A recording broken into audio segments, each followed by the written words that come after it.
3.5 గంటలు అంటే 3.5 గంటలే ఉన్నారు. చాలా క్విక్గా వచ్చారు, అంతే క్విక్గా వెళ్ళారు, ప్రధానమంత్రితో మాట్లాడారు. జనరల్గా ఇలాంటి హై అండ్ ప్రొఫైల్ ఉన్న లీడర్స్, గ్లోబల్ లీడర్స్ వాళ్ళ పర్యటనకు సంబంధించిన షెడ్యూల్ అంతా 6 నెలల ముందు ఖరారవుతుంది, అన్ని టైం ప్రకారం నడుస్తాయి. కానీ ఇది అన్షెడ్యూల్డ్ విజిట్ లాగానే అనిపించింది.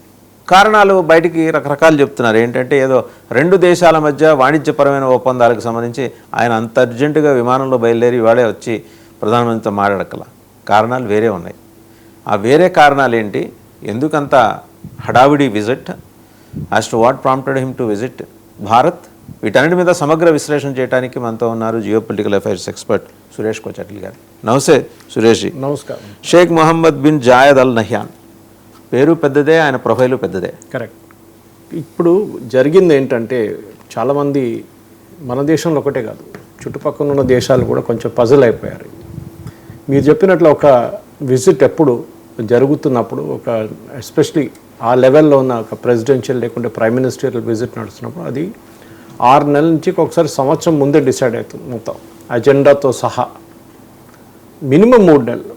ఎందుకంటే ప్రధానమంత్రి గారు కూడా ఫ్రీగా ఉండాలి, ఇక్కడ డెలిగేషన్స్ ఫ్రీగా ఉండాలి, అగ్రిమెంట్ ఏం చేయబోతున్నారు దాన్ని బట్టి డీటెయిల్స్ అంతా రాసి రెడీగా పెట్టాలి. జాయింట్ ఎక్సర్సైజెస్ ఉంటాయి. ఎందుకు ఏం చేశారు, ఎందుకు చేస్తున్నారని ఎవరికి తెలియదు. టక్మన్ వచ్చారు, టక్మన్ వెళ్ళిపోయారు. అక్కడి నుంచి ఇక్కడికి రావడానికి 3.5 గంటలు, దుబాయ్ నుంచి ఇక్కడికి. అంత టైం ఇక్కడ మీటింగ్ కూడా తీసుకున్నారు. 7 గంటలు ట్రావెల్ చేశారు 3.5 గంటల మీటింగ్కి. ఎప్పుడు జరగదు. సరే ఆయన ఇంకెక్కడైనా వచ్చి వెళ్తున్న రూట్లో అక్కడ దిగినంటే ఇంకోటి కాదు, దుబాయ్ నుంచి వచ్చిండ్రు, కలిసి మళ్ళీ తిరిగి దుబాయ్కి వెళ్ళిపోయారు. Very specific. ఆయనతో పాటు అక్కడ crown prince next in command ఆయన కూడా వచ్చి తోడు, is also the foreign minister. అది కాకుండా అబుదాబి ట్రస్ట్ వాళ్ళ అన్నికంటే ఇన్వెస్ట్మెంట్ హైయెస్ట్ ఇన్వెస్ట్మెంట్ అథారిటీ వాళ్ళు వచ్చారు. అక్కడున్న డీబీ పోర్ట్ వాళ్ళది, డీబీ పోర్ట్ వాళ్ళది, వాళ్ళంతా రోయల్ అంతా ఒక 7 ఎమిరేట్స్ కదా వీళ్ళు, 7గురితో ఉంటుంది రోల్ దీంట్లో. వీళ్ళందరూ వచ్చారు, ఒప్పందం చేశారు, ఒక 5-6 పాయింట్ల మీద ఒప్పందం చేశారు, వెళ్ళిపోయారు. ఇప్పుడు అందరు అడుగుతుందంటే ఏంటి ఒప్పందం, ఏం చేశారు అని. కానీ ఇప్పుడు అందరూ అంటున్నారు ఏంటంటే ఈ ఒప్పందం కాదు ఇంపార్టెంట్, ఏం చేయలేదు, ఏం మాట్లాడలేదు బయట, దానికి అసలు బయట బ్రీఫింగ్ దాని మీదే కదండి. ఎందుకంటే ఏదో జరిగింది. స్పెసిఫిక్లీ మనం చూడాల్సింది ఏంటంటే, మనం దీనికన్నా ముందు కూడా యమన్ గురించి మాట్లాడుతున్నప్పుడు బహుశా ఒక 2-3 వారాల ముందు యమన్లో జరిగిన గొడవలతో సహా అక్కడ సౌదీ అరేబియా యుఏఈ నుంచి పంపించిన వెహికల్స్, అంటే వాళ్ళ ఆర్మీ కోసం, అంటే అక్కడున్న వాళ్ళ సదర్న్ ట్రాన్సిషనల్ కమాండ్ కోసం పంపించిన వెహికల్స్ని బాంబ్ చేశారు సౌదీ అరేబియా. ఇవాళ దాకా ఒక అరబ్ కంట్రీ, పెద్ద అరబ్ కంట్రీ ఇంకొక అరబ్ కంట్రీ మీద దాడి చేయడం చాలా రేర్. అది కూడా మిడిల్ ఈస్ట్, అరుదు, చాలా అరుదు. మిడిల్ ఈస్ట్లో అక్కడెక్కడ వాళ్ళు లెబనాన్ వైపు, ఈజిప్ట్ వైపు అంతా కొట్టుకున్నారు, కానీ ఇక్కడ జరగలేదు ఎప్పుడు అట్లాంటిది. ఇది ఒక మొత్తం మిడిల్ ఈస్ట్ క్యాల్కులేషన్ అంతా మార్చేసింది కంప్లీట్గా. ఎందుకు మార్చిందని మనం అర్థం చేసుకోవాలన్నమాట. ఇది వాజన్ గారు చూడాలంటే ఒక జియో పొలిటికల్ యాంగిల్ నుంచి మీరు చూడాల్సి వస్తుంది దీన్ని. ఎట్లాంటి యాంగిల్, సౌదీ అరేబియా సపోర్ట్ చేస్తున్న ఎవరెవరిని మిడిల్ ఈస్ట్లో. ఒకటి, వాళ్ళకి ఖతార్కి చాలా బాగా రిలేషన్షిప్ ఉంది, ఖతార్కి యుఎస్కి బాగా రిలేషన్షిప్ ఉంది, వాళ్ళ రిలేషన్షిప్ చాలా బాగా బిల్డప్ చేసుకున్నారు. ఇటువైపు సౌదీ అరేబియా పాకిస్తాన్ని మొన్న ఒక ఒప్పందం చేశారు, కానీ ఆ ఒప్పందం అంత సీరియస్గా తీసుకోక్కర్లేదు, ఎందుకంటే దీనికన్నా ముందు కూడా ఒప్పందం ఉండే. ఏది వీళ్ళ సైన్యాన్ని పంపించడం, మిలిటరీని పంపిస్తాం, అది కాదు, ఒకరి మీద అటాక్ చేస్తే ఇంకొకరి మీద అటాక్ చేసినట్లు ఉంటుంది, లైక్ నాటో చేసుకున్నట్టు. దాంట్లో ఇప్పుడు టర్కీ కూడా దూరారు, మేము కూడా వస్తామని చెప్పేసి. కానీ సౌదీ అరేబియా రియాక్ట్ కావట్లేదు ఇంకా టర్కీ వాళ్ళకి ఇంకా పెద్ద హెడేక్. క్యాలిఫేట్ వాళ్ళు, ఒరిజినల్ క్యాలిఫేట్, రేపు సౌదీ అరేబియాని పక్కన కూర్చోబెట్టి మేమే పెద్దదని చెప్తున్నారు. ఇది జరుగుతుందన్నమాట. ఈ పరిస్థితుల్లో ఇప్పుడు ఈ ఒప్పందంలో జరిగిన అగ్రిమెంట్స్ గురించి మాట్లాడుతున్నప్పుడు మనం ఒకటి డిఫెన్స్ అగ్రిమెంట్ గురించి మాట్లాడుతాం. ఏంటి డిఫెన్స్ అగ్రిమెంట్? చాలా క్లియర్గా, ఎందుకంటే మనం ఎప్పుడు మాట్లాడుతున్నప్పుడు డిఫెన్స్ అగ్రిమెంట్స్ గురించి ఒప్పందంలో ఏం చెప్పారని కాదు, ఒప్పందంలో చెప్పిన దాని వెనక ఏముందని చాలా ఇంపార్టెంట్గా ఉంటుంది. లెటర్ ఆఫ్ ఇంటెంట్ సైన్ చేశారు, ఎంఓయూ కాదు, లెటర్ ఆఫ్ ఇంటెంట్. దీన్ని ఫార్మల్ అగ్రిమెంట్గా ఇంకా మార్చుకుంటారు ఒక 2-3 నెలల్లో. ఇది ఒక సింగిల్ పేజ్ ఉంటుంది, ఫార్మల్ అగ్రిమెంట్ ఏమో ఒక 500 పేజీలు ఉంటుంది. ఏం చేయబోతున్నారు స్పెసిఫిక్గా. Between the republic of India and United Arab Emirates and strategic defence partnership.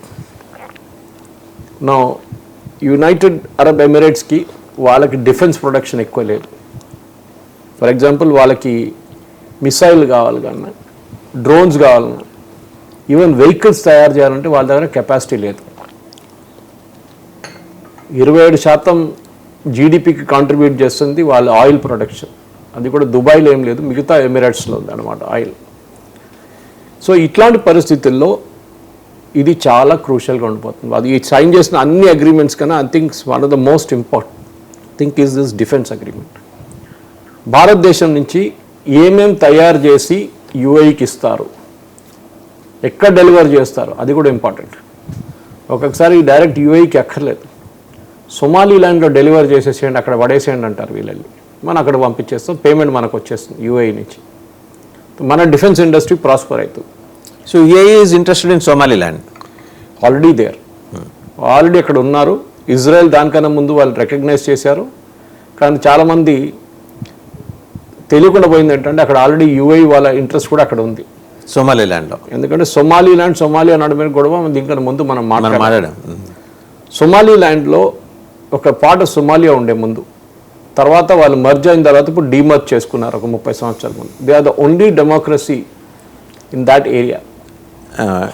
Islamic నేషన్స్లో కూడా ఓన్లీ డెమోక్రసీ అయి ఉండొచ్చు బహుశా. హార్న్ ఆఫ్ ఆఫ్రికా అంటారు దాన్ని. రెడ్ సీకి ఒకవైపు యెమెన్, ఇటువైపు ఆఫ్రికా. ఈ రెడ్ సీ కంట్రోల్ చేయాలంటే ఇజ్రాయెల్ ఇక్కడ వచ్చి కూర్చుంటే యెమెన్ నుంచి ఏదైనా మిసైల్ ఫైర్ చేస్తే వీళ్ళు ఇక్కడి నుంచే డీల్ చేసుకుంటారు, వాళ్ళు ఇజ్రాయెల్ దాకా వెళ్ళక్కర్లేదు. చాలా క్రూషియల్ అన్నమాట. దానికోసం ఫస్ట్ కంట్రీ ఇజ్రాయెల్కి చాలా ప్రధానమైంది. దానికోసం ఇజ్రాయెల్ ఫస్ట్ కంట్రీ రికగ్నైజ్ చేశారు సోమాలీలాండ్ని. 35 సంవత్సరాల నుంచి వాళ్ళ దగ్గర చాలా స్ట్రాంగ్ డెమోక్రసీ ఉంది, చాలా మంచి జ్యుడిషియరీ ఉంది, పార్లమెంట్ ఉంది, which is very very rare ఆ ఏరియాలో. అదే టైంలో సోమాలియాలో గొడవ కొట్టుకుంటున్నారు. సోమాలియాని ఫండ్ చేసేది ఇప్పుడు సౌదీ అరేబియా.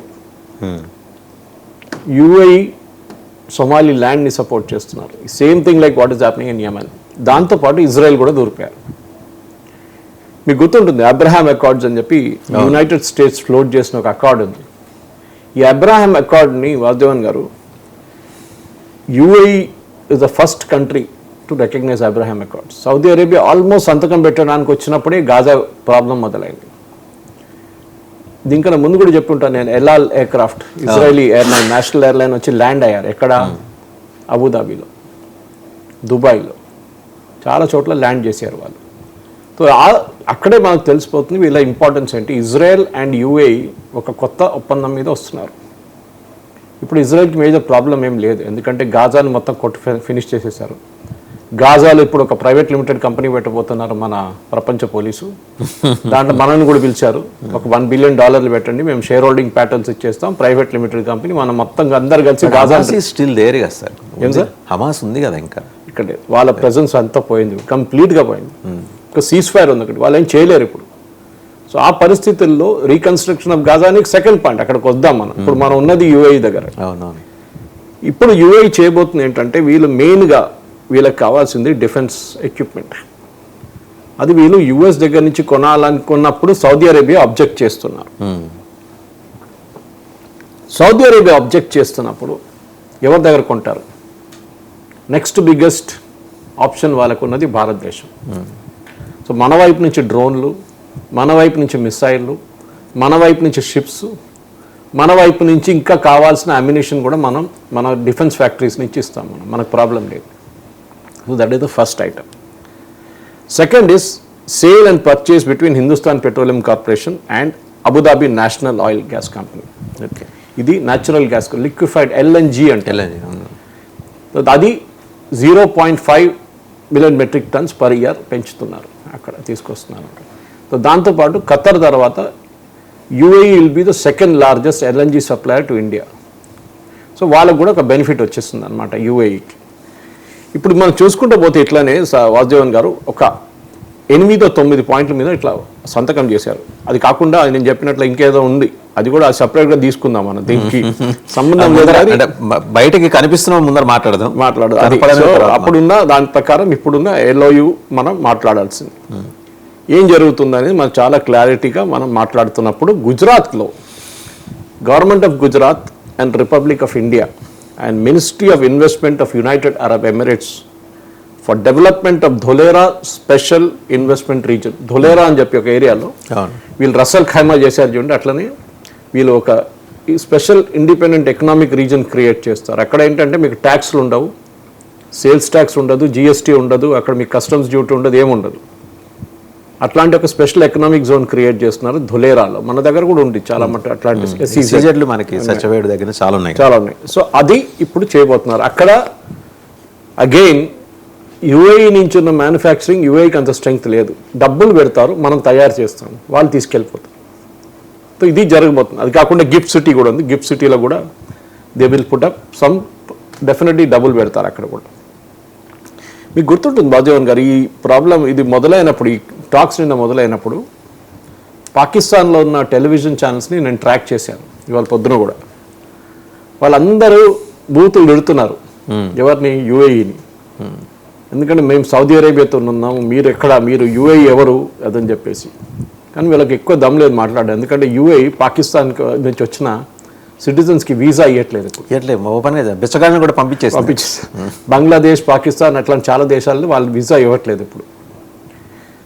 అదే టైంలో అక్కడున్న ఎక్స్పాట్రియేట్ పాపులేషన్ చాలా పెద్దది. మన దేశం నుంచే అక్కడ పనిచేస్తున్న వాళ్ళు 45 లక్షల మంది ఉన్నారు. మన తెలంగాణ వాళ్ళు 15 లక్షలు. నేను వెళ్ళాను, ఒక 3 నెలల ముందు దుబాయ్కి ఇన్వైట్ చేశారు నన్ను. అక్కడ ఉన్న Telangana IPF Indian people's forum invite చేసి నేను వెళ్ళాను 3 రోజులు, మన బతుకమ్మ టైంలో. చాలా పెద్ద బతుకమ్మ ఫెస్టివల్ సెలబ్రేషన్ కూడా అంటే పార్టిసిపేట్ చేశాను నేను దాంట్లో. అక్కడ వెళ్ళి మాట్లాడాను కూడా. అక్కడున్న ఇండియన్ కమ్యూనిటీ చాలా మటుకు ప్రొఫెషనల్స్ ఉన్నారు. మనం బిచ్చగడగడానికి వెళ్ళట్లేదు, అక్కడ ప్రొఫెషనల్స్గా పనిచేస్తాం. ఎప్పటి నుంచో 70s నుంచి ఆయిల్ ఎప్పటి నుంచి వచ్చిందో అది. ఎందుకంటే మనం హిస్టరీ కూడా తెలుసుకోవాలి. UAE అనేది రీజన్ది. యునైటెడ్ అరబ్ ఎమిరేట్స్ అనేది ఆ టైంలో ఈ 1970s దానికన్నా ముందు 1800sలో పైరేట్స్ ప్రాబ్లం చాలా ఉండేది. అంటే ఏ షిప్స్ పోయినా దాన్ని వెళ్ళి పట్టుకొని దాని నుంచి అన్ని గుంజుకొని తీసుకెళ్ళిపోతారు. సో వీళ్ళు ఏం చేశారంటే ప్రొటెక్టెడ్గా బ్రిటిష్ వాళ్ళని అడిగారు, మమ్మల్ని ప్రొటెక్ట్ చేయండి, not just from pirates but also from Saudi Arabia and Qatar. అప్పటి నుంచి ఉంది ఇలాగ ఇష్యూ సౌదీ తోటి. సో బ్రిటిష్ వాళ్ళు వచ్చి ఒక ప్రొటెక్టరేట్ పెట్టారు అక్కడ. మీరు బిలీవ్ చేయరు కానీ మనకు స్వాతంత్రం 47లో వచ్చిందా? UAEకి స్వాతంత్రం వచ్చింది 71లో. Only 1971 British colony. They became a set of independent nations. అంటే బికాస్ UAE 7 సపరేట్ ఎమిరేట్స్. దాంట్లో వాళ్ళు సావరెన్ కౌన్సిల్లో ఎలక్ట్ చేసుకుంటారు, ఒకరిని ప్రెసిడెంట్గా, ఒకరిని ప్రైమ్ మినిస్టర్గా, ఒకరి డిఫెన్స్ మినిస్టర్గా వాళ్ళే ఎన్నుకుంటారు వాళ్ళు. ఇన్ఫ్యాక్ట్ ఇండియన్ రూపీ ఆ రీజన్ కాకుండా even with in UAE and around Kuwait and other areas మన భారతదేశం రూపీ వాళ్ళ కరెన్సీ ఉండే till about 60s. I think 76 దాకా ఉండే అనుకుంటా. Indian rupee was the official currency of the middle east. అంత పవర్ఫుల్ ఉండే మన కరెన్సీ. ఇప్పుడు కూడా ఉందనుకోండి, కానీ ఆ టైంలో వాళ్ళ దగ్గర ఓన్ కరెన్సీ లేకుండే. దాని తర్వాత రియాళ్ళు, దిరంలు అన్నీ మొదలైన ఏరియాస్లో అనమాట. మూడోది ఒక అగ్రిమెంట్ సైన్ చేసింది ఏంటంటే Indian national space promotion and authorisation space. మన దగ్గర ప్రైవేట్ సెక్టర్ని ఎంకరేజ్ చేయడానికి పెట్టిన ఒక కంపెనీ ఇది. So Dalmia is in charge of that, Praveen Dar in space అని దాని పేరు. మన దగ్గర హైదరాబాద్లో ఉన్న కొన్ని స్పేస్ కంపెనీస్ వాళ్ళని అందరినీ కలెక్టివ్గా తీసుకొచ్చి they promote private space exploration. మన దగ్గర ధృవ ఏరోస్పేస్, స్కై రూట్, చాలా కంపెనీస్ ఉన్నాయి అట్లాంటివి. ఇది వీళ్ళేం చేయబోతుంది అంటే ఈ UAEతోని ఒక ఒప్పందం చేసి India and space agency of United Arab Emirates ఒక joint initiative to enable space industry and commercial collaboration. UAE ఏం అడుగుతున్నారు, మీరు శ్రీహరికోటలో పెట్టుకున్నట్లనే మా దగ్గర బేస్డ్ ఆన్ సైంటిఫిక్ పారామీటర్స్ ఒక లాంచ్ ప్యాడ్ తయారు చేసి ఇవ్వండి, మాకు ఇంకొక శ్రీహరికోట తయారు చేసి ఇవ్వండి. మనకి ఇప్పుడు శ్రీహరికోటలో 2 లాంచ్ ప్యాడ్లు ఉన్నాయి, మూడోది ఇప్పుడు వస్తుంది కొన్ని సంవత్సరాల్లో. సో అక్కడ ఒక కొత్త లాంచ్ ప్యాడ్ పెట్టండి, we will launch from there satellites. దాన్ని తయారు చేయడంలో దాన్ని శాటిలైట్స్ కావాల్సిన ఏమేమి కావాలి, అక్కడ దానికోసం ఉన్న ఇన్ఫ్రాస్ట్రక్చర్ ఏమేమి కావాలి, మేము డబ్బులు పెడతాం, you help us do that. అట్లనే UAEలో పెట్టమని, UAEలో అట్లనే ఈ కంపెనీస్ కూడా ప్రైవేట్ సెక్టర్ కంపెనీస్ వాళ్ళు డబ్బులు మస్తున్నాయి కదా వాళ్ళ దగ్గర, వాళ్ళు డబ్బులు పెడితే ఎవరైనా వచ్చేస్తారు అక్కడికి. So private sector company space కంపెనీస్ని దాంట్లో చాలా మటుకు ఇండియన్ కంపెనీస్ కూడా అక్కడ వెళ్ళి దుబాయ్లో they can set up their units. అక్కడ ఇంకా ట్యాక్స్ బెనిఫిట్స్ చాలా ఉన్నాయి వాళ్ళకి. ఇది 4వ పాయింట్ వాసుదేవన్ గారు. ఇంకో నెక్స్ట్ పాయింట్ ఏంటంటే వీళ్ళ నడిమిట్లో జరిగిన ఒప్పందంలో food safety and technical requirements ఇది చాలా ఇంపార్టెంట్. ఎందుకంటే వాళ్ళ క్లైమేట్లో ఎక్కువ వాళ్ళు వెజిటబుల్స్ కానీ మిగతా ఏం పండించుకోలేరు, అక్కడ చేయలేరు వాళ్ళు. సో మనతోని మన agriculture and process food products export development authority అని ఉంది, అపీడా అని చెప్పి, ministry of commerce and industry కింద వస్తుంది, పీయూష్ గోయల్ గారి ministry, and ministry of climate change and environment UI వీళ్ళిద్దరు కలిసి ఒక ఒప్పందం చేశారంటే food safety and technical requirements అంటే మన దగ్గర ఉన్న ఫార్మర్స్ వాళ్ళ పెట్టుబడి పెట్టి ఇక్కడ పండించి అక్కడికి పంపించచ్చు. As a initial stage way I understand, ఎందుకంటే డీటెయిల్ ఇంకా రాలేదు, ఓన్లీ లెటర్ ఆఫ్ ఇంటెంట్ మాత్రమే. ఇప్పుడు ఎంఓయూ అంటే ఏంటి? మెమరాండమ్ ఆఫ్ అండర్స్టాండింగ్, అగ్రిమెంట్ కాదు. మేము ప్రపోజ్ చేస్తున్నాం, లెటర్ ఆఫ్ ఇంటెంట్ కూడా అంతే, మేము చేయబోవడానికి ప్లాన్ చేస్తున్నాము అని. సో దిస్ డీటెయిల్స్ ఇంకా రావాల్సి ఉంది అనమాట. 6వ పాయింట్ వీళ్ళు ఏం తీసుకొచ్చారంటే establishment of a super computing cluster in India. దీనికి ఈ సూపర్ కంప్యూటింగ్ క్లస్టర్కి డబ్బులు చాలా కావాల్సి వస్తుంది. దాంతోపాటు ఎనర్జీ ఒకటి రిక్వైర్మెంట్స్ ఉంటుంది, అంటే ఒక పవర్ ప్లాంట్ ఉండాల్సి వస్తుంది దాంతోపాటు. సో యుఏఈ కంపెనీస్ ఇండియాలో పెట్టుబడి పెడతారు, ఎందుకంటే అక్కడ ఉన్న వాళ్ళ దగ్గర హోల్డ్ చేస్తున్న అసెట్స్, వాళ్ళ ఇన్వెస్ట్మెంట్ అథారిటీ అసెట్ చూస్తే లోకంలో వన్ ఆఫ్ ద బిగ్గెస్ట్ అనమాట. ఐ థింక్ అరౌండ్ $1.73 trillion వాళ్ళ దగ్గర అసెట్స్లో ఉంది. ఇన్వెస్ట్ చేయొచ్చు వాళ్ళు భారతదేశంలో కానీ ఎక్కడైనా కానీ. సో అట్లాంటివి ఇప్పుడు మన దగ్గర మాదాపూర్లో హెచ్ఐసిసి ఉంది, part of the Emaar group, again Dubai based. So పెట్టుబడి వాళ్ళు పెట్టారు. ఇప్పుడు చంద్రబాబు నాయుడు గారి టైం నుంచి ఉంది అది అక్కడ నోవోటల్, దాని పక్కన నోవోటల్ కూడా వాళ్ళదే ప్రాపర్టీ. సో వాళ్ళు పెట్టుబడి పెడతారు. అట్లనే ఇక్కడ కూడా సూపర్ కంప్యూటింగ్ క్లస్టర్ పెట్టబోతున్నారు ఇండియాలో, and that will be done through this particular agreement అనమాట. Next of it of course చూస్తుంటే చాలా మటుకు ఈ ఎంఓయూలో అపిడా ఎంఓయూ ఒకటి కాకుండా చాలా ఒక స్టేట్మెంట్, ఇంపార్టెంట్ స్టేట్మెంట్ ఇష్యూ చేశారు. అది 16వ పాయింట్. యాక్చువల్లీ నేను చాలా పాయింట్ స్కిప్ చేసుకొని డైరెక్ట్ అక్కడికి వచ్చేస్తున్నాను. టెర్రరిజం గురించి మాట్లాడారు. That we will condemn all kind of terrorism including cross border terrorism. ఇది యుఏఈకి కన్నా ఎక్కువ ఇండియాకి ఇంపాక్ట్ ఉంది, ఎందుకంటే పాకిస్తాన్ని డైరెక్ట్గా మనం నేమ్ చేయకుండా క్రాస్ బార్డర్ టెర్రరిజం ఎక్కడి నుంచి జరుగుతుందో వాళ్ళని అందరిని ఆపేసేయాలి, ఫైనాన్సింగ్ కూడా ఆపాలని చెప్పి. ఎందుకంటే యూఏఈ కూడా ఈ ప్రాబ్లం ఉండే ముందు FATF అని చెప్పి ఒక లిస్ట్ ఉంది, టెర్రరిజం సపోర్టింగ్ కంట్రీస్. వాళ్ళు ఒక టైంలో గ్రే లిస్ట్లో వచ్చారు, మళ్ళీ దాని నుంచి బయటకు వచ్చేసారు. ఎందుకంటే దుబాయ్లో డబ్బులు వస్తుంది పోతుంది, అక్కడ గవర్నమెంట్ కూడా ఒకసారి తెలియకపోవచ్చు. ఇప్పుడు మనం చూసాం దీనికన్నా ముందు దావూద్ ఇబ్రాహిం వెళ్ళి దుబాయ్లో కూర్చున్నారు, మన దగ్గర చాలా మంది పారిపోతే వెళ్ళి దుబాయ్లో కూర్చుంటారు. ముందు దుబాయ్ వాజ్ సేఫ్ హెవెన్, ఇప్పుడు కాదు. ఇప్పుడు చాలా మంది స్ట్రిక్ట్ అగ్రిమెంట్ ఉంది గవర్నమెంట్ ఆఫ్ ఇండియాకి యూఏఈ గవర్నమెంట్ నడుమిట్లో. ఇట్లాంటి ఎవరైనా అక్కడ కూర్చుంటే వాళ్ళని పట్టుకుని రిటర్న్ ఫ్లైట్లో పంపించేస్తారు ఇక్కడికి. That agreement is there. దానికోసం దావూద్ ఇప్పుడు అక్కడ కనిపించట్లేదు, పాకిస్తాన్లో ఉన్నాడు Dawood Ibrahim. So no country should provide haven for those who finance, plan, support or commit terrorist act. Execute. So మీరు డబ్బులు పెట్టేటోళ్ళు, దాన్ని ఎగ్జిక్యూట్ చేసేవాళ్ళు, మిగతా ఎవరైనా కానివ్వండి, we will not support them అని చెప్పి ఒక క్లియర్ ఒప్పందం చేశారు. సో దాంతోపాటు ఏమైందంటే ఇది కాకుండా, and this all will operate with in the FATF, నేను చెప్పింది దాన్ని ఫైనాన్షియల్ యాక్షన్ టాస్క్ ఫోర్స్లో, to counter terror financing and strengthen anti money laundering. ఎందుకంటే యూఏఈ అండ్ భారతదేశం నడిమిట్లో another big problem is money laundering, hawala operations. చాలా మటుకు డబ్బులు భారతదేశం నుంచి ఎక్కడికి వెళ్తుంది, అక్కడి నుంచి ఇక్కడికి వస్తుంది. సో దాన్ని అరికట్టడానికి కూడా ఒక యాంటీ మనీ లాండరింగ్ ఆపరేషన్ కూడా ఈ అగ్రిమెంట్లో సైన్ చేశారన్నమాట. అది కాకుండా India middle east economic corridor IMC అని చెప్పి మీకు గుర్తుంటుంది, భారతదేశం నుంచి మొదలై దుబాయ్కి వెళ్ళి, దుబాయ్ నుంచి త్రూ ల్యాండ్ రూట్ అగైన్ వెళ్ళి లాస్ట్లో it lands up in Haifa in Israel. ఇది చాలా ఒక ఇంపార్టెంట్ ఎకనామిక్ కారిడార్. చైనాది బెల్ట్ అండ్ రోడ్ ఇనిషియేటివ్ని కౌంటర్ చేయడానికి, అదే వాళ్ళ సిల్క్ రోడ్ మాదిరి, అది మార్చడానికి చేసాం.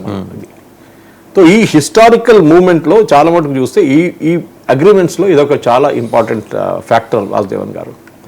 ఎందుకంటే ఇప్పుడున్న స్ట్రాటజిక్ రిలేషన్షిప్ కూడా మీరు చూస్తే చాలా మటుకు యూఏఈ వైపు నుంచి ఉన్న డబ్బులు పెట్టడం అనేది వాళ్ళ దగ్గర డబ్బులు చాలా ఉన్నాయి, కానీ డబ్బులు తీసుకొచ్చి ఏం చేస్తారు అనేది దానికన్నా పెద్ద ఒక క్వశ్చన్ వస్తుంది అన్నమాట.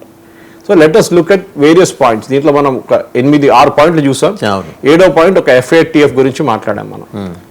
ఇప్పుడు మోదీ గారు ఎయిర్పోర్ట్కి వెళ్ళారు రిసీవ్ చేయడానికి. మై డియర్ బ్రదర్ అన్నారు. ఇదే స్టేట్మెంట్ షబాజ్ షరీఫ్ కూడా ఇచ్చాడు అప్పుడు. కానీ ఆ టైంలో ఏం జరిగిందంటే ద టైమ్ వెన్ మన MNS అంటాం చూడండి, అప్పుడు ఈయన అక్కడ వెళ్ళినప్పుడు మొహమ్మద్ బిన్ జాయద్ అల్ నహ్యాన్ వెళ్ళినప్పుడు ఆ టైంలో సౌదీ అరేబియాతో ఒక గొడవ జరిగింది అక్కడ యమన్ది. అప్పుడు ఓపెన్లీ పాకిస్తాన్ సౌదీ అరేబియాని సపోర్ట్ చేస్తారు. ఆలోచించండి, Mohammed bin Zayed is there in Pakistan. ఆ టైంలో ఈ గొడవ జరిగినప్పుడు పాకిస్తాన్ ఓపెన్గా సౌదీ అరేబియాని సపోర్ట్ చేశారు. It cannot be more diplomatic disaster than that అనమాట. షబాజ్ షరీఫ్కి డిప్లొమసీ అంటే ఏంటని తెలియదు యాక్చువల్లీ. సో ఈ 3 గంటల సేపు మనం 3.5 hours మాట్లాడిన దాంట్లో మనం అడగొచ్చు. ఎందుకంటే అక్కడి నుంచి UAE నుంచి వచ్చి ఇక్కడికి తిరిగి వెళ్ళడానికి 7 గంటలు పడుతుంది, కానీ 3.5 గంటలు స్పెండ్ చేసింది ఆయన జస్ట్ 3.5 hours.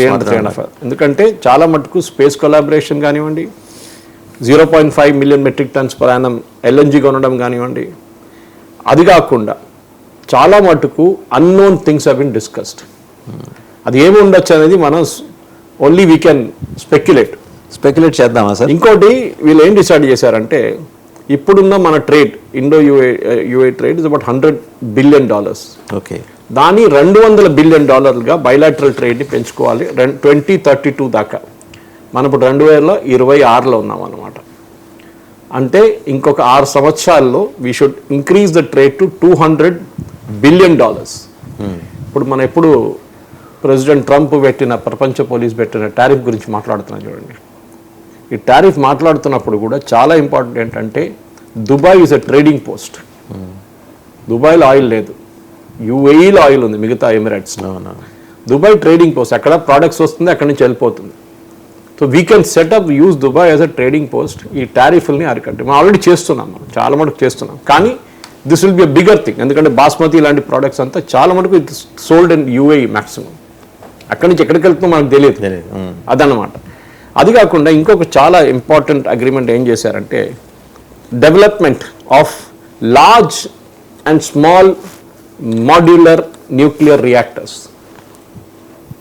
ఎందుకంటే సౌదీ అరేబియా, UAE ఈ అన్ని దేశాలు వాళ్ళకి తెలుసు ఒక రోజు వాళ్ళ ఆయిల్ అయిపోతుంది, ఆయిల్ ఉండదు. దాని తర్వాత ఏం చేయబోతుంది? ఆల్టర్నేటివ్ ఎనర్జీ ఉండాలి కదా వాళ్ళకి. అది కూడా క్లీన్ ఎనర్జీ ఉండాలి కదా. క్లీన్, ఎందుకంటే ఆయిల్ కానీ కోల్ కానీ ఏదైనా వాడుకుంటే it is not clean energy. So ఇక్కడ వాళ్ళు క్లీన్ ఎనర్జీ కోసం మనం కూడా ఈ శాంతి యాక్ట్ అని ఒక యాక్ట్ తీసుకొచ్చాం, మీకు గుర్తుంటుంది. దాంట్లో ఈ స్మాల్ మాడ్యులర్ రియాక్టర్స్ని ఎంకరేజ్ చేయడానికి ప్రైవేట్ సెక్టర్ పార్టిసిపేషన్ కోసం మనం చేయబోతాం అని చెప్పి అగ్రిమెంట్ చేసుకుందాం, ఒప్పందం చేసుకుందాం. సో అది చాలా ఇంపార్టెంట్. అండ్ ఇన్ఫ్యాక్ట్ ఈ అగ్రిమెంట్ వస్తే భారతదేశం నుంచి న్యూక్లియర్ టెక్నాలజీని మనం ఇంకొక దేశానికి ఇవ్వబోతున్నాం for peaceful purposes. At the same time ఇక్కడే కరెక్ట్గా లాక్ పడుతుంది సార్. వెంబడే గ్లోబల్ పోలీస్ ఇంటర్వ్యూన్ అవుతారు కదా ఇక్కడ. ఇంటర్వ్యూన్ కావడానికి లేదు, ఇప్పుడు ఆ పరిస్థితిలో లేరు. ఎందుకంటే we're not buying the technology from anyone. So మన US నుంచి sharing the technology. We have existing nuclear technology with us for peaceful purposes. Saudi Arabia Pakistan ఒప్పందం చేసుకున్నప్పుడు వాసుదేవన్ గారు దాంట్లో ఒక క్రూషియల్ వర్డ్ ఉండే, that we will extend our nuclear umbrella to Saudi Arabia అని. అంటే మా దగ్గర ఉన్న న్యూక్లియర్ మిసైల్స్ని మీ ప్రొటెక్షన్ కోసం మేము వాడుకుంటాము, విచ్ ఇస్ డేంజరస్. ఎందుకంటే మీ దగ్గర ఉన్న న్యూక్లియర్ మిసైల్ మీ దేశంలో వాడుకోండి. How can you take it to a second country? Saudi Arabia ఏం చెప్పలేదు దాని గురించి, మాకు కావాలన్నా ఏం చెప్పలేదు. వాళ్ళకి తెలుసు చాలా డేంజరస్, ఇది ఒక లక్ష్మణ్ రేఖ, అది క్రాస్ చేస్తే అయిపోతుంది, red line. So Saudi Arabia ఏం చెప్పలేదు. సో దానికోసం ఆ పర్టికులర్ న్యూక్లియర్ అంబ్రెల్లాని పక్కన పెట్టారు. సో నిన్న బ్రీఫింగ్లో కూడా చాలా మటుకు విక్రమ్ మిశ్రీ గారు మన ఫారిన్ సెక్రటరీ మాట్లాడుతూ అదే చెప్పారు. This is not the first time Modi garu ఎయిర్పోర్ట్కి వెళ్ళింది to receive LIN. He has done this before also. So ఈ పరిస్థితుల్లో ఇప్పుడు ఏం చేయబోతున్నారంటే, I think what will happen is మన ఆర్మీ అంటే air force, navy and foot soldiers వీళ్ళందరూ కలిసి చాలా మటుకు బయలాటరల్ ఎక్సర్సైజెస్ మొదలుపెట్టారు UAEతో. అది చేస్తున్నారు ఆల్రెడీ. అది కాకుండా ఈ పర్టికులర్ వన్లో కూడా ఈ కాంప్రహెన్సివ్ అగ్రిమెంట్లో సైబర్ స్పేస్, కౌంటర్ టెర్రరిజం, ఇంకా ఇంటరాపరబిలిటీ ఆఫ్ స్పెషల్ డాక్ట్రిన్ ఒకటి ఉంది. అది అన్ని అది కాకుండా టెక్నాలజీ ట్రైనింగ్, ఎందుకంటే యూఏఈ లాంటి ప్లేస్లో నేను అక్కడ వెళ్ళినప్పుడు చూసి చాలామంది చెప్పారు, షార్జా లాంటి ప్లేస్లో అక్కడున్న ఎమిరేట్ ఆయనకి ఎడ్యుకేషన్ అంటే చాలా ఇంట్రెస్ట్ అంట, పెద్ద పెద్ద యూనివర్సిటీస్ తీసుకొస్తున్నాడు వరల్డ్ అని. UAE is doing things on a different way with technology. So వీళ్ళందరికీ ఒక్కొక్క ఏరియా ఆఫ్ ఎక్స్పర్టీస్ ఉంది 7 ఎమిరేట్స్కు, వాళ్ళు దాన్ని బట్టి వాడుకుంటున్నారు. సో ఈ స్ట్రాటజిక్ డిఫెన్స్ పార్ట్నర్షిప్లో కూడా అక్కడ మనం పెట్టుబడి పెడితే, లేకుంటే ఇక్కడ పెడితే మనం వాళ్ళతో ఎక్కడ సహాయం చేస్తాం, ఎక్కడ ఫ్యాక్టరీలు పెడతాం అని మనం చూడాల్సింది. Like we have factories in India. మన దగ్గర ముందు 84 ఆర్డినెన్స్ ఫ్యాక్టరీలు ఉన్నాయి. ఇప్పుడు దాన్ని మోదీ గారు అన్ని మర్జ్ చేసి 8 చేసేసారు. దాన్ని చాలా ఎఫెక్టివ్ చేస్తున్నారు. దాని తర్వాత మన హెచ్ఏఎల్ ఉంది, బీడీఎల్ ఉంది, డిఆర్డిఓ ఉంది, డిఆర్డిఎల్ ఉంది. చాలా మటుకు మన దగ్గర డిఫెన్స్ ఒక ఇన్ఫ్రాస్ట్రక్చర్ ఉంది, కన్స్ట్రక్షన్. అది ఎట్లా వాడుకుంటారని చూడాలి. అండ్ మోదీ గారు కూడా చాలా క్లియర్గా మై డియర్ బ్రదర్ అని చెప్పారు. So that is a big ఇప్పుడు 2 చోట్ల అలారం అవుతుంది. ఒకటి అంటే 3 చోట్ల, పాకిస్తాన్, 2 సౌదీ, 3 అమెరికా. కరెక్ట్. ఇప్పుడు అమెరికా ఆయన ఆ నాటో దేశాల ఆడవాళ్ళు ఉన్నా కూడా ఒక విండో ఓపెన్ చేసి ఇక్కడ ఏం జరుగుతుందో చూస్తూనే ఉన్నాడు ఆయన. కరెక్ట్, అది ఉంది. ఎందుకంటే అమెరికాకి భయం ఏంటంటే మిడిల్ ఈస్ట్లో మేమే పెద్ద పోలీసు, మాకన్నా పెద్ద పోలీసు ఎవరు ఉండకూడదు. సౌదీ అరేబియా ఏమో చాలా మట్టుకు అర్థం చేసుకోవాల్సి ఏంటంటే ఈ ఎంత మిడిల్ ఈస్ట్ అంతా కంట్రోల్ చేసే ఫ్యామిలీస్. సౌదీ అరేబియాలో ఒక ఫ్యామిలీ, యూఏఈలో 7 ఫ్యామిలీలు, బహ్రెయిన్లో కూడా అంతే, ఖత్తర్లో కూడా అంతే. సో వీళ్ళందరూ డెమోక్రటిక్ సిస్టమ్ అని లేదు, అంటే వాళ్ళు ట్రైబల్ సిస్టమ్ నుంచి వచ్చారు. వాళ్ళ తప్పు కాదు, అది ఇప్పటి నుంచో ట్రైబల్ సిస్టమ్. ఆ సమూహాల్లో నివసించడం, జీవించడం, వాళ్ళ న్యాయ సూత్రాలు డిఫరెంట్గా ఉంటాయి. ఇప్పుడు మీరు నార్త్ ఈస్ట్కి వెళ్ళాలి, కూడా అంతే కదా సార్. భారతదేశం మనం నార్త్ ఈస్ట్కి వెళ్తే మీరు నాగా ట్రైబ్స్ చూస్తారు, మీజో ట్రైబ్స్ చూస్తారు. మణిపూర్ వైపు వెళ్తే అదే కుకీస్, మీటీస్, ట్రైబల్ ఎఫెక్ట్ చాలా ఉంటుంది, వాళ్ళ కమ్యూనిటీ ఉంటుంది అన్నమాట. ఇక్కడ ఏంటంటే వాళ్ళు ఈ సడన్గా 70s ఆయిల్ వచ్చినప్పుడు వాళ్ళకి ఏం చేయాలని అర్థం కాకుండా ప్రొఫెషనల్ సిస్టమ్ తీసుకుని ఫస్ట్ మనం ఫ్యామిలీ కంట్రోల్ చేద్దాం దీన్ని అని చెప్పి ఒక ఒప్పందంలో వచ్చారు. దాంట్లో కూడా చాలా ఇంటర్నల్ ప్రాబ్లమ్స్ ఉండే, కానీ ఇప్పుడు సెటిల్ చేసుకున్నారని చాలా మటుకు రాజీవ్ గారు. సో ఈ ఒప్పందం ఇప్పుడు చూడాల్సింది అంటే ఇక్కడి నుంచి ఎక్కడికి వెళ్తారు, what is going to the next step. ఎందుకంటే మిడిల్ ఈస్ట్ అనగానే మనకి ఇప్పుడు యమన్ గుర్తొస్తుంది. యమన్లో జరిగిన ఈ ప్రాబ్లంతోని అది సౌదీ అరేబియా యూఏఈ నడిమిట్లో ఒక క్రాక్ వచ్చింది. డెఫినెట్గా there is a big crack అక్కడ. అది ఎక్కడి దాకా ఇంపాక్ట్ అవుతుంది. ఇప్పుడు పాకిస్తానీ న్యూస్ ఛానల్స్ ఏమంటున్నారంటే దీంతో సౌదీ అరేబియా భారతదేశంతో వాళ్ళ రిలేషన్షిప్ మొత్తం కట్ ఆఫ్ చేసేస్తారు. ఏం జరగదు. ఇన్ఫ్యాక్ట్ సౌదీ అరేబియా కూడా ఈ పాకిస్తాన్ నుంచి ఉన్న టూరిస్ట్ని వీసా బ్యాన్ చేశారు. అక్కడ వెళ్ళి మళ్ళీ బిచ్చవడకడం మొదలు పెట్టారు వీళ్ళు హజ్కి వెళ్ళి. దాని తర్వాత అక్కడ వాళ్ళు కూడా బ్యాన్ చేశారు. ఈ డిఫెన్స్ కోఆపరేషన్ చెప్పి పాకిస్తాన్ పెద్ద సీన్ క్రియేట్ చేస్తుంది చూడండి వాసుదేవన్ గారు. అసలు ఏం లేదు, నథింగ్ లైక్ దట్. ఇది పాత ఒక అగ్రిమెంట్ ఉండే వాళ్ళ దగ్గర, చేసేసి దాన్ని అగ్రిమెంట్గా చూపిస్తున్నారు. సౌదీ అరేబియాకి ఒక అష్యూరెన్స్ కావాలి, అది యుఎస్ ఇస్తారు, పాకిస్తాన్ కాదు. పాకిస్తాన్ దగ్గర అంత కెపాసిటీ లేదు, అంత సీన్ లేదు వాళ్ళ దగ్గర. సో యుఎస్ వాళ్ళకి ప్రొటెక్షన్ ఇస్తున్నారు. యుఎస్ దగ్గర నుంచి 100 F-35 కొనుక్కుంటున్నారు, ఏవాక్స్ కొనుక్కున్నారు. చాలా మటుకు యుఎస్ ప్రొటెక్షన్లో సౌదీ అరేబియా ఉన్నారు. అక్కడ వాళ్ళ దాంట్లో బేస్ కూడా ఉంది సౌదీ అరేబియాలో, యుఎస్ బేస్. ఇంకా ఆప్షన్ లేదు యూఏకి, ఇంకా లేదు. ఎందుకంటే యూఏకి ఇప్పుడు ఏం కావాలంటే ఒక ఆల్టర్నేటివ్ సిస్టమ్ కావాలి. ఆ ఆల్టర్నేట్ సిస్టమ్ మనం తీసుకొస్తున్నాం. భారతదేశం దగ్గర ఒప్పందం చేశారు. ఇది వోంట్ స్టాప్ విత్ ఇండియా, ఏదో భారతదేశంతో ఒకటే చేయరు. వాళ్ళు రేపు యూరోప్ కూడా వెళ్ళి అక్కడి నుంచి కూడా ఫ్రాన్స్ వీళ్ళతో కూడా చేసుకోవచ్చు. కానీ జాగ్రఫికలీ చూస్తే మన వైపు నుంచే వాళ్ళకి పెద్ద అడ్వాంటేజ్ గారు. అదొకటి మనం మర్చిపోకూడదు. ఎందుకంటే చాలా మటుకు ఇప్పుడున్న ఒప్పందాలు కానీ ఇంకేమైనా నడిస్తే కూడా పాకిస్తాన్ వైపు నుంచే మనం చూస్తున్నాం. ఎందుకంటే Pakistan, Turkey is the main problem. ఇప్పుడు దాంట్లో సౌదీ అరేబియా వచ్చారు, కానీ Saudi Arabia won't be an active పార్టిసిపెంట్గా ఉండరు. వాళ్ళు పార్టిసిపెంట్గా యాక్చువల్ ఉండేది వీళ్ళిద్దరే, పాకిస్తాన్ అండ్ టర్కీ. దీనికన్నా ముందు కూడా తీసుకొచ్చాం. దాంట్లో పాటు చైనా. ద డే చైనా వచ్చింది అనుకోండి, అప్పుడు యుఎస్ ప్రపంచ పోలీసులు వేస్తారు ఇమీడియట్గా, వీడు ఎక్కడ వచ్చిండు ఇక్కడ అని చెప్పి. గ్రీన్లాండ్లో కూడా అదే నడుస్తుంది, మీకు తెలుసు. ఇప్పుడు నడుస్తున్నది అదే. గ్రీన్లాండ్ మనం చూస్తున్నాం same problem. I think that should be another point of debate today. Because గ్రీన్లాండ్లో ఇప్పుడు ఏం జరుగుతుంది అనేది చాలా మట్టుకు ఏషియాలో జరిగిన అదే పాలిటిక్స్, ఆఫ్రికాలో జరిగిన అదే పాలిటిక్స్ ఇప్పుడు గ్రీన్లాండ్లో జరుగుతుంది. మనం నిన్న మాట్లాడాం కూడా డీటెయిల్గా దాని గురించి. బట్ ఆయన అంతా అర్జెంటుగా వచ్చి చేసిన ఈ టూర్లు ఖచ్చితంగా ఏదో బియాండ్ ఆల్ దీస్ పాయింట్స్ ఒక ఇంపార్టెంట్ పాయింట్ ఏదో ఆస్పెక్ట్ ఏదో ఒకటి ఉంది. అది మనకు తెలియదు. ఎందుకంటే బట్ వీ కెన్ స్పెక్యులేట్ కదా.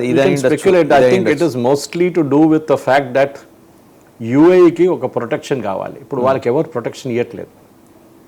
సౌదీ అరేబియాకి యుఎస్ ప్రామిస్ చేసినట్ల ప్రొటెక్షన్ వీళ్ళు ఇవ్వట్లేదు.